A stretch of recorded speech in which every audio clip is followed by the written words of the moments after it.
Razole MLA Devavaraprasad టేక్శెట్టి Palem గ్రామంలోని ఏటిగట్టు మీద ఉన్న ఇళ్లలో నివసిస్తున్న ప్రజల వద్దకు నేరుగా వెళ్లి పెన్షన్ పంపిణీ చేశారు. వారి సమస్యలను అడిగి తెలుసుకున్నారు. సత్వరమే సమస్యలను పరిష్కరిస్తారని వారికి హామీ ఇచ్చారు. ఈ కార్యక్రమంలో అధికారులతో పాటు జనసేన, టీడీపీ, బీజేపీ, దళిత నాయకులు పాల్గొన్నారు.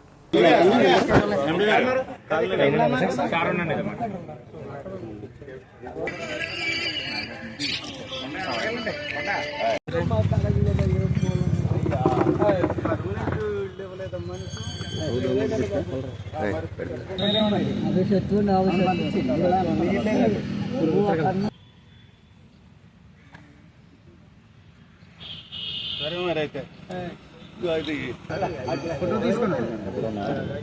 ఫోటో ఏం లేకపోతే తీసుకున్నారు కానీ ముఖ్యమంత్రి గారు